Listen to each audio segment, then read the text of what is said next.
My husband told everyone I was the boring wife who didn't understand money. Then he secretly used my inheritance to buy a luxury condo for his mistress while gambling away our future behind my back. Every time I questioned him, he called me paranoid, emotionally exhausting, and crazy for not trusting him. What he didn't know was that I spent nearly a year documenting every transfer, every hotel receipt, every hidden debt, and every lie he signed under oath. At 9:14 on a cold Tuesday morning inside a Seattle courtroom, my attorney opened a black binder that destroyed my husband's entire fake life in less than 20 minutes. His mistress walked out on him, the judge handed me the condo he bought with my money, and the man who promised to take everything from me ended up leaving the marriage with absolutely nothing. I'm your host tonight, and this revenge story proves the quietest person in the room is sometimes the most dangerous one. Chapter 1. My hands were shaking when I stepped into the hallway outside the family courtroom in King County, but I kept them folded tight against the black leather tote hanging from my shoulder. Damien Vale stood beside me looking calm, polished, expensive. His charcoal suit probably cost more than my first car, and the silver watch on his wrist flashed every time he adjusted his cuff, like he wanted the entire courthouse to notice him. He leaned closer until I caught the familiar smell of cedar cologne and peppermint. "Today is the day you lose everything, Corinne," he whispered. "You never should have tried to fight me." Then he smiled. Not the smile he used to give me when we were newly married and broke and eating takeout on the apartment floor. This smile was colder, meaner, like he had already decided I was finished. Behind him stood Vanessa Greer in a fitted red coat and heels too sharp for a courthouse floor. She looked younger than me by nearly a decade, glossy and perfect in the way women on luxury skincare ads always looked. Her eyes slid toward my wedding ring for half a second before she smirked and looked away. That tiny look hurt more than Damien's whisper, because it told me she already thought she had won. I said nothing. Damien always mistook silence for weakness. Inside my tote bag sat 11 months of proof. Mortgage notices, secret account transfers, gambling transactions, screenshots, credit card statements, property records. Every lie my husband thought he buried was sitting 3 inches from my hand. Damien thought I was scared. The truth was simpler. I was waiting. 9 years earlier, I married him because he made life feel bigger. Damien could walk into any room and have strangers laughing within minutes. He worked regional sales for North River Freight Systems and treated conversation like performance art. People loved him instantly. I was the opposite. I liked spreadsheets, routines, grocery lists, quiet Sunday mornings, and numbers that balanced correctly the first time. In the beginning, Damien said those things made me special. He called me my anchor, said I made him feel stable. Over time, stable became boring. Every Sunday night, I sat at the kitchen table paying bills while Damien watched sports beside me with the volume too loud. I tracked our savings, managed taxes, scheduled repairs, handled insurance paperwork, and moved money around whenever Damien overspent after another commission dinner or golf weekend. If he forgot a payment, I fixed it. If he drained checking too low, I covered it. If he bought something reckless, I quietly cut spending somewhere else. I skipped salon appointments for almost a year because Damien wanted season tickets for Seahawks games with clients. I ate leftovers for lunch while he ordered steak dinners downtown. I stayed up until midnight organizing tax folders while he slept beside me without a single worry in his head. Eventually, none of it counted anymore. "You take life too seriously, Corinne," he used to say. One night, he laughed and told me I felt more like an accountant than a wife. I laughed too, because I honestly thought marriages survived on compromise. Now, I think they survive on respect, and somewhere along the line, Damien stopped respecting me completely. The Chicago trips started the year before our divorce. At first, they sounded normal. Conferences, clients, regional meetings. Then little things changed. His phone stayed face down. He suddenly cared about the gym. He bought new cologne without mentioning it. He smiled at text messages and turned the screen away from me. Sometimes he walked into another room just to answer calls. Every woman knows the feeling when something inside her marriage shifts half an inch off center. You notice it before you can explain it. One cold November evening in 2024, rain hammered against the kitchen windows while I made lasagna from scratch, because it used to be Damien's favorite meal. I remember thinking maybe we only needed one good night together, one quiet dinner, one moment where we remembered who we used to be. Damien came home just after 7, carrying Rain across the hardwood floor. "Hey," I said. He barely looked at me. "Long trip. I need a shower." Chicago wore me out. Chicago. He said it easily, smoothly, like the word had become automatic. I took his damp wool coat from the hook near the mudroom while he headed upstairs. I was hanging it near the radiator when I felt paper in the inner pocket. At first, I assumed it was another parking receipt. Then I saw Adler's fine jewelry printed across the top. The bracelet cost over $6,000. For one stupid second, my heart jumped because I thought it was maybe for me. Then I saw the timestamp, November 14th, 1:42 in the afternoon, downtown Portland, not Chicago. My stomach dropped so hard I had to sit down. Upstairs, water rushed through the shower pipes while I stared at the paper in my shaking hands. I spent 9 years protecting a man who had been quietly building a new life without me. I folded the paper carefully and slipped it into my pocket instead of putting it back. At dinner, Damien ate 2 servings of lasagna while telling me stories about delayed flights and difficult clients. I nodded at the right moments and watched him lie to me with terrifying ease. And somewhere between his second glass of wine and his fake story about Chicago traffic, I realized something worse than the affair itself. My husband had gotten so comfortable deceiving me, he no longer noticed when I stopped believing him. The next morning, Damien kissed my forehead like he had not spent the previous night lying straight to my face. He stood in our kitchen wearing navy slacks and a white button-down, checking emails while I poured coffee into his travel mug. Rain crawled slowly down the windows behind him, turning the backyard gray. "You okay?" he asked casually. I nodded too fast. "Just tired." "Long week already?" he said with a laugh. Funny, especially coming from a man supposedly exhausted from Chicago. Damien grinned and reached for a piece of toast. "Client dinner tonight, probably another late one." Of course it was. I handed him the mug. Our fingers brushed for half a second, and I realized something that scared me more than the affair itself. I felt absolutely nothing. 9 years together, and somehow the absence of love hurt worse than anger. Before leaving, Damien checked himself in the hallway near the garage, straightened his collar, smoothed his hair, smiled at his own reflection for a second too long. Then he walked out the front door like a man with no reason to fear losing his marriage. The second his car disappeared down the street, the silence inside the house changed. It no longer felt peaceful, it felt haunted. I opened my laptop at the kitchen table and searched Vanessa Greer again. In daylight, her Instagram looked even more unbearable. Everything about her page screamed expensive. Rooftop cocktail bars overlooking Seattle, influencer-style brunches with gold-rimmed champagne glasses, spa weekends, designer shopping bags lined up carefully beside tiny cups of coffee.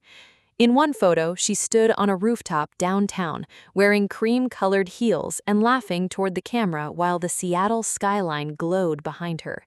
The bracelet sparkled around her wrist, the same bracelet Damien bought while pretending to be in Chicago. Finally being treated the way I deserve. My chest tightened so suddenly I had to lean back in the chair. She was not hiding him, she was showing him off. Not directly, not enough to expose the affair completely, but enough for women like me to understand exactly what was happening. A blurry male reflection in a restaurant window, a man's hand beside hers holding a whiskey glass, the sleeve of Damien's gray coat hanging over the back of a chair, an entire secret relationship hiding in plain sight. For months, I had been trying to save my marriage, while another woman documented its destruction online like a luxury travel diary. I clicked through more photos, and suddenly every strange moment from the past year found a place to belong. The late-night texting, the gym obsession after 40, the expensive new cologne, the bathroom phone calls, the way Damien smiled at his screen before locking it whenever I walked near him. One night, 3 months earlier, I asked who kept texting so late. He sighed dramatically and tossed his phone onto the couch. Jesus, Karen, not everything is a conspiracy. You make this house exhausting sometimes. I apologized afterward. Now, I wanted to scream at the memory of it. I opened our checking account next. At first, everything looked normal enough. Utilities, insurance, grocery charges, streaming subscriptions. Then the pattern started showing itself. $700 at a downtown steakhouse, $940 at a waterfront hotel, repeated transfers sent through Venmo to someone listed only as VG, a monthly payment almost identical to luxury apartment rent prices in Bellevue. I stared at the screen while heat crawled slowly up my neck. While Damien played rich boyfriend with another woman downtown, I had spent the last year trying to save us money. I brought leftovers to work 4 days a week. I cut my own hair in the bathroom because I didn't want to spend salon money. I canceled our Christmas trip after Damien claimed sales commissions were getting unpredictable. The whole time he was using our money to finance another life. Something inside me changed then. Not shattered, sharpened. I opened a blank spreadsheet and titled it Balance. That was the exact moment I stopped looking for explanations and started looking for evidence. I cross-checked credit card statements with Vanessa's Instagram posts. Hotel charges lined up perfectly with nights Damien claimed he was entertaining clients from Portland. Every row I filled in made me calmer. Not emotionally calmer, dangerously calmer. Damien thought I was the woman who balanced bills and folded laundry. He never imagined I was also keeping score. Around noon, my phone rang. Damien. "Hey, babe," he said casually. "Dinner turned into drinks, too. I might stay downtown tonight instead of driving home late." I looked at the spreadsheet full of hidden charges. "Sounds exhausting," I said quietly. "You have no idea. This quarter is killing me." His voice carried that familiar frustration he always used when he wanted sympathy. Then he laughed softly. "You always take better care of me than I take care of myself." The manipulation in that sentence hit me so hard I almost dropped the phone. After we hung up, I noticed another set of transfers tied to an online account I barely recognized. I clicked deeper. DraftKings, FanDuel, PokerStars, thousands of dollars disappearing over months. Suddenly, Damien's behavior finally made sense. The pacing around the house at midnight, the random bursts of anger, the way he snapped when bills came up. One night, our internet bill increased $20, and Damien exploded so violently he punched the pantry door hard enough to crack the wood. Now, I understood why. He was drowning financially and trying to hide it from me. I logged into our mortgage account and nearly stopped breathing. 2 missed payments. At first, I honestly thought it had to be an error because I always handled the mortgage. Then I remembered Damien insisting months earlier that he wanted to refinance the loan himself so I could stop stressing over paperwork. I switched everything paperless, babe, one less thing for you to worry about. Except he never refinanced anything. He just made sure I stopped seeing the warnings. Fear settled heavily into my stomach. If I had missed this another month or two, we could have lost the house while Damien played house with another woman downtown. Rain hammered against the kitchen windows while I opened the investment account my grandmother Evelyn left me before she died. That money mattered more than Damien ever understood. My grandmother spent 40 years running a tiny bookstore in Tacoma. She saved every extra dollar because she believed women needed something of their own, in case life ever turned cruel. When she got sick, Damien sat beside her hospital bed holding my hand while promising we would protect that money together. The account balance showed 0. I stopped breathing for a second. Then I refreshed the page again. Still zero. My hands shook as I opened the transfer history. Every dollar had been wired months earlier to a Seattle title company. I followed the paperwork trail until the property information finally appeared. Luxury condominium, downtown Seattle, owner listed on the purchase record, Damien Vale. I sat alone at the kitchen table realizing my husband had been quietly selling pieces of my life to build someone else's future. Chapter 3. The next morning, I searched the King County property records before I even changed out of my pajamas. Rain slammed against the kitchen windows while the county website crawled across my laptop screen, one slow page at a time. My coffee sat untouched beside me, growing cold, but I barely noticed. Then the ownership record appeared. Damien Vale. Not a company, not a trust. My husband. I stared at the screen so long my eyes started burning. The condo was never some reckless impulse. Damien had planned this carefully, quietly, probably for months, maybe longer. He had been building another life while still climbing into bed beside me every night. A memory hit me so suddenly, it almost knocked the air out of my chest. My grandmother, Evelyn, lying in her hospice bed in Tacoma, pale hands wrapped around mine while machines beeped softly in the background. Damien stood beside me that day with tears in his eyes. "We'll protect that money, Corinne," he whispered after she passed. "I swear to you." At the time, I thought grief had made him honest. Now I realized he was probably already imagining how to spend it. Something inside me died that morning, not dramatically, quietly.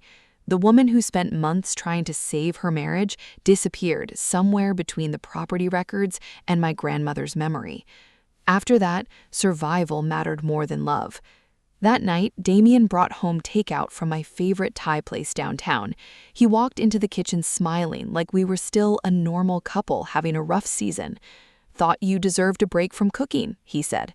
I looked at him standing there holding paper bags full of food while another woman wore jewelry he bought with our money. The strangest part was how easy it suddenly became to pretend. "That was sweet," I said. His shoulders relaxed immediately. That was the first moment I understood something important about men like Damien. The second they believe you are still emotionally attached to them, they stop paying attention. So I played the role. I asked about work, I listened while he complained about clients, I nodded while he lied straight to my face about meetings and deadlines and business dinners. Meanwhile, every word coming out of his mouth quietly joined the evidence already building in my head. During the day, I became the wife Damien thought he understood. That night, I became dangerous. Once he fell asleep, I carried my laptop into the guest room and started building the case that would eventually ruin him.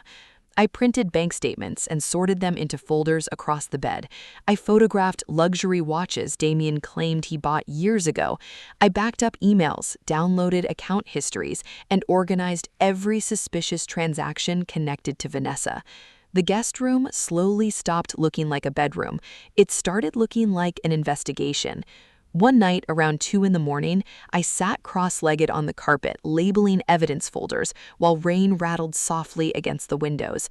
For the first time in months, I stopped feeling hunted. Damien thought he was leaving me behind. He had no idea I was quietly learning how to bury him. Over the next few weeks, he became sloppier because he thought he was winning. He spent longer texting Vanessa beside me on the couch. Sometimes he smiled at his phone without realizing I was watching him. One night, I walked into the kitchen after midnight and found him leaning against the counter, grinning at his screen. "Who keeps making you smile like that?" I asked lightly. He locked the phone immediately. "Trevor from work. He sends the dumbest memes." The lie came out so naturally, it almost impressed me. The refrigerator light hit his face while he smiled at me like we were sharing some harmless joke together. That was the moment I realized Damien no longer even experienced guilt when he lied to me. It had become instinct. A few days later, we were sitting in the living room when he suddenly looked over at me and sighed. "You know what your problem is, Corinne?" I muted the television. "What?" "You stopped being fun years ago." The words landed harder than I expected. Damien shrugged and looked back at his phone. Vanessa actually appreciates me. She likes going out. She likes living life. For one dangerous second, I almost told him everything I knew. The condo, the gambling, the hidden accounts. Instead, I smiled tightly and picked up my wine glass. I hope that works out for you. He laughed under his breath like I was too pathetic to take seriously. That laugh stayed with me for days. The next morning, I opened a new checking account under my name only. I froze my credit, copied every debt balance into separate files for legal records, changed passwords Damien never bothered learning because he assumed I would stay exactly where he left me forever. For years, I protected him from consequences. Now, I was documenting them.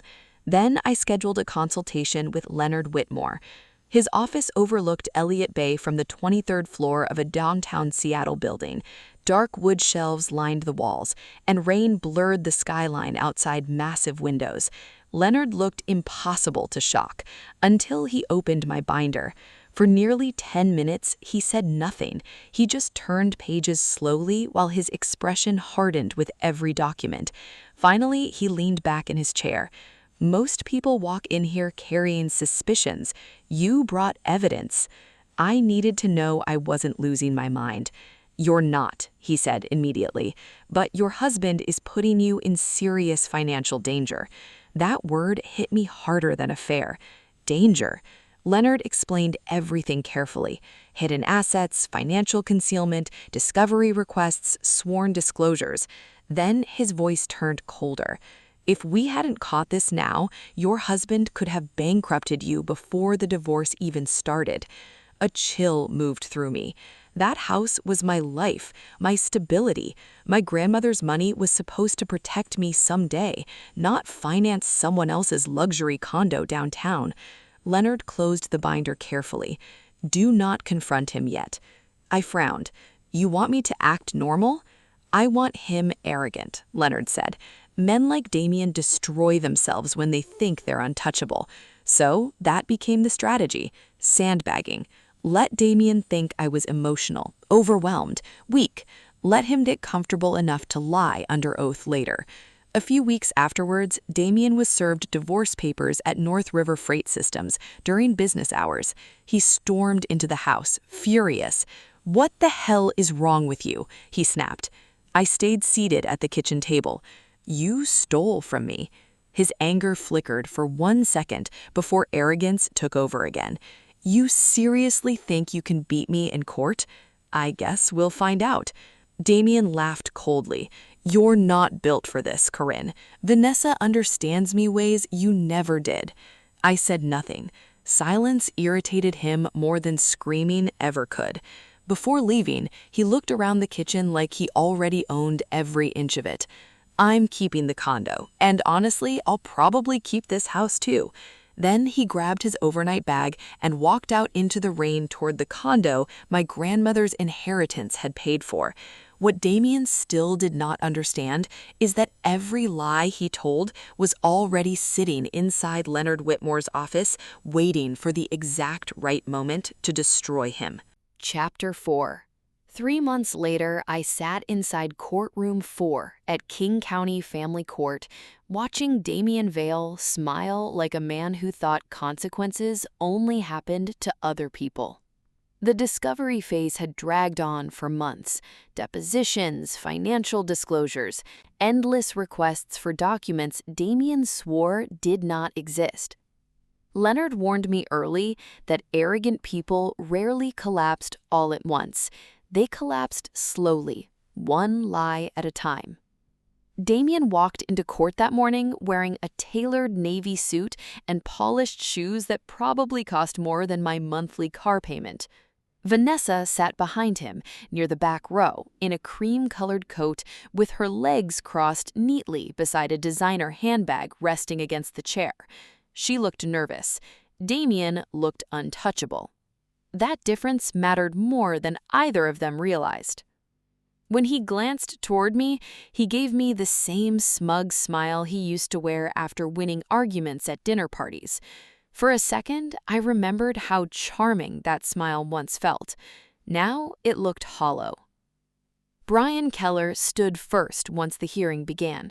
Expensive watch, smooth voice, perfect posture. The kind of attorney who knew exactly how to sound trustworthy in front of a judge. Your Honor, my client has spent years serving as the primary provider throughout this marriage. Damien lowered his eyes modestly, like the compliment embarrassed him. I nearly laughed out loud.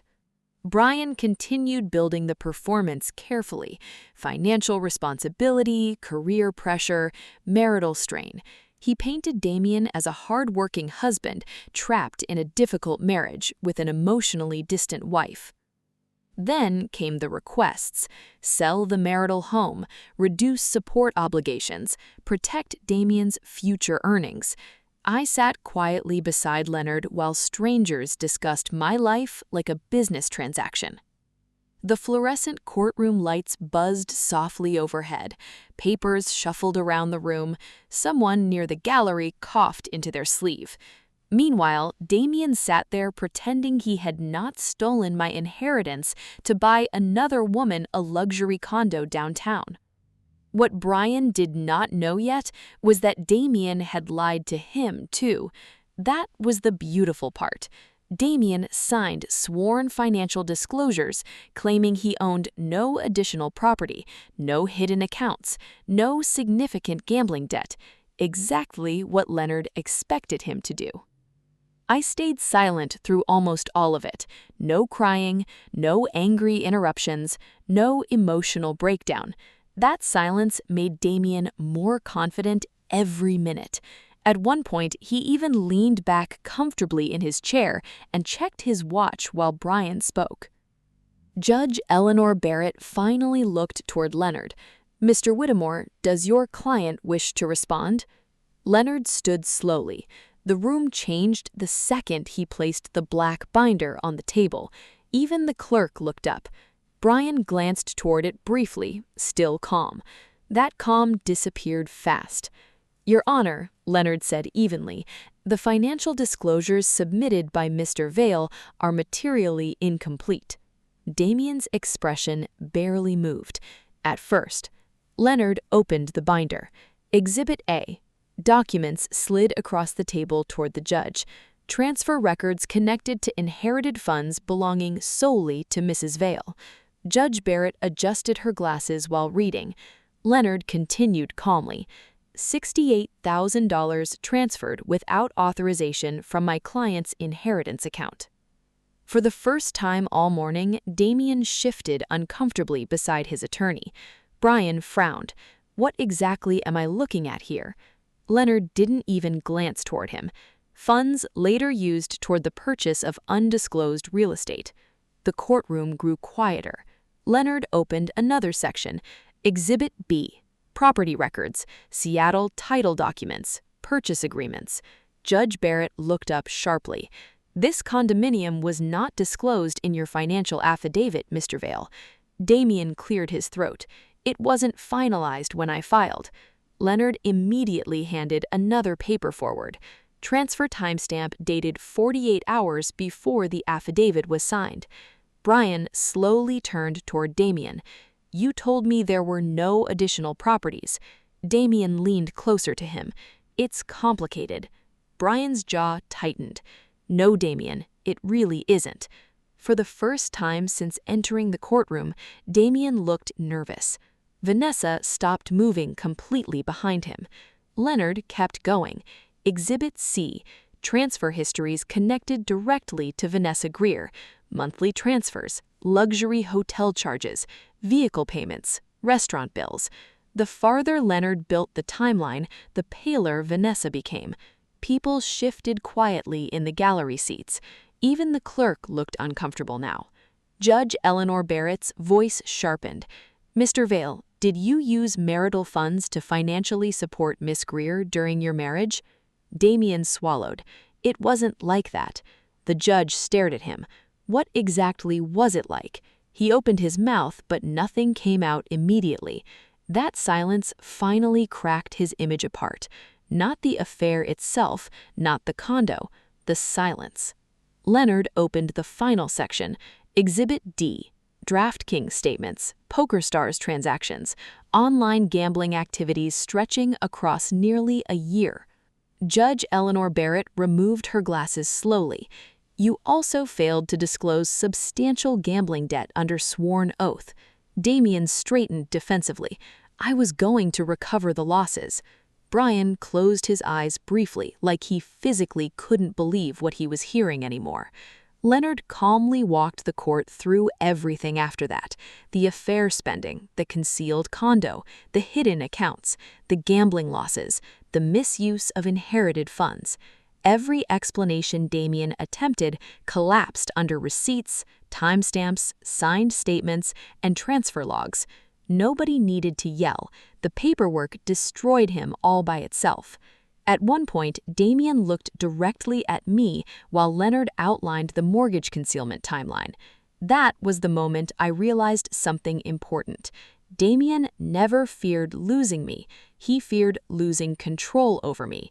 And for the first time since I met him, he understood he no longer had it. Judge Eleanor Barrett finally leaned back in her chair. Mr. Vale knowingly concealed assets, misused marital funds, and submitted false financial disclosures under penalty of perjury. Damien's face went pale. Vanessa looked like she wanted to disappear through the floor. Judge Barrett continued reviewing final orders while the courtroom remained almost completely silent, except for papers moving across desks. The downtown condo transferred to me as compensation tied to stolen inherited funds, the marital home awarded primarily in my favor. Damien held solely responsible for the gambling debt and most unsecured liabilities. By then, Brian Keller had physically moved his chair farther away from Damien, like distance alone could protect his reputation. The hearing ended almost 20 minutes later. People slowly stood around us, while Damien remained frozen in his chair, staring at the table. The same man who once walked through our front door, acting untouchable, now looked exhausted, sweaty, and deeply afraid. I gathered my coat calmly. That was when Damien finally looked up at me, not at the judge, not at Brian, me. His voice sounded smaller than I had ever heard before. For the first time since our marriage began, Damien Vale sounded afraid of me. Chapter 5. Damien stayed sitting long after the courtroom started emptying around us. People gathered files and drifted toward the hallway while fluorescent lights buzzed softly overhead. Attorneys shook hands near the exit. The clerk stacked paperwork into neat piles without looking at either of us. But Damien did not move. For the first time since I met him, he looked ordinary. Not charming, not impressive, not powerful. Just a tired man sitting alone at a table covered in documents that proved exactly who he was. His expensive suit looked wrinkled now. Sweat darkened the collar of his shirt. The same man who once walked into every room acting untouchable suddenly looked like someone who had nowhere left to go. I slipped my coat over my shoulders slowly and reached for my bag. "Corinne." His voice cracked slightly. I stopped but did not turn around right away. "We can still talk about this," he said quietly. "We don't have to end everything like this." For a second, I almost smiled at the absurdity of it. Damien spent nearly a year building another life behind my back, stealing my inheritance, lying under oath, hiding debt, and gambling away money we did not even have. Now suddenly he wanted to talk. I finally turned toward him. Months earlier, that expression on his face would have destroyed me. I would have searched desperately for signs that maybe part of the man I married still existed underneath all the lies. Now, all I saw was fear. Real fear. Not fear of losing me, fear of losing control. "I made mistakes," he continued. "I know that, but we can fix this." Fix. The word settled heavily between us. I spent years fixing things for Damien: credit cards, missed payments, excuses, problems he created faster than I could clean them up. At some point, I stopped being his wife and became damage control. Then Damien quietly said something that finally made me understand how completely his fantasy life had collapsed. "I don't even know where I'm supposed to go now." I looked at him for a long moment. No condo, no perfect future, no glamorous escape with Vanessa, just debt, legal consequences, and the wreckage of every lie finally catching up to him at once. "You always said you were the provider," I answered calmly. "I'm sure you'll figure it out." The humiliation on his face afterward hit harder than anything Judge Barrett said inside that courtroom. He looked down at the table immediately. That was the moment I no longer feared him at all. I walked into the hallway outside the courtroom feeling strangely unsteady. My hands shook slightly once the adrenaline finally started wearing off. The hallway buzzed with low conversations and footsteps echoing across polished floors. Lawyers moved quickly between elevators carrying briefcases and paper coffee cups. Then I heard heels approaching behind me. "Corinne." "Vanessa." I turned slowly. Up close, she looked completely different than she did online. Less polished, mascara faintly smeared beneath one eye. The confidence she carried into court that morning was gone now. She crossed her arms tightly. "What happens to the condo?" she asked quietly. "The condo belongs to me now. It was purchased with inherited money Damien stole." Vanessa blinked hard. "What do you mean, stole?" "I transferred money from an inheritance account my grandmother left me after she died." For several seconds, Vanessa said nothing. Then she glanced back toward the courtroom doors. "He told me the condo was an investment." I almost laughed. He told me our marriage problems were temporary. That seemed to land somewhere deep inside her because her face changed immediately after. Not defensive anymore, embarrassed. I continued calmly because the truth no longer hurt the way it used to. "Damien isn't financially stable, Vanessa. Most of what you saw was debt, hidden transfers, gambling losses, and money taken from somewhere else." The color drained slowly from her face. For the first time since I met her, I realized she had not actually won anything either. Damien lied to everyone around him. He simply adjusted the story depending on who he needed something from. Vanessa let out one short laugh under her breath. He made himself sound successful. He made himself sound honest, too. That seemed to break whatever illusion she still carried. Vanessa looked toward the courtroom one last time, but never walked back inside. Instead, she shook her head quietly and headed toward the elevators without another word. She never looked back for Damien. A few minutes later, I passed the courthouse lobby and saw him standing alone near security, holding a cardboard file box against his chest. No Vanessa, no attorney beside him, no confident smile. People walked around him without even noticing who he was. The same man who once believed he controlled every room now looked completely lost standing under harsh courthouse lights. Outside, cold Seattle air hit my face the second I stepped through the courthouse doors. Rain clouds hung low above downtown, while traffic hissed across wet streets. People hurried past carrying umbrellas and coffee cups, completely unaware that my entire life had just changed inside that building behind me. I drove home slowly through familiar streets, while the skyline disappeared behind gray rain clouds. By the time I pulled into the driveway, evening light had settled softly across the neighborhood. The house looked different somehow, because Damien was gone. For years, walking through that front door felt like preparing myself emotionally for whichever version of my husband decided to come home that night. Now, the silence inside the house felt peaceful instead of tense. I kicked off my shoes near the entryway and stood alone in the kitchen, listening to the soft hum of the refrigerator. No arguing, no lies, no waiting for somebody else's mood to control the entire evening. I filled the kettle and made tea. Then I sat down at the kitchen table where I used to balance bills every Sunday night while Damien watched television nearby, pretending stability happened magically on its own. My laptop still sat there waiting. I opened the spreadsheet named Balance one last time. Rows filled the screen. Hotel charges, transfer logs, hidden payments, gambling losses. Nearly a year of lies carefully organized into neat little columns.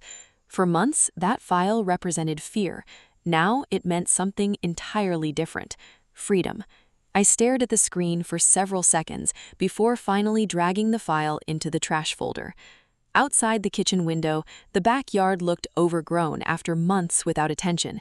Wild grass pushed against the fence line, while dead leaves crowded the flower beds my grandmother once helped me plant. For a long time, I felt exactly like that yard: ignored, overlooked, expected to survive without care. But neglected things can grow back once somebody finally starts protecting them properly. And for the first time in years, I finally had room to protect myself. Damien once promised he would take everything from me. In the end, the only person who walked away from our marriage with nothing was him. And honestly, if somebody ever underestimated you just because you stayed quiet, tell me below. Do you think Damien deserved this ending, or do you think I went too far?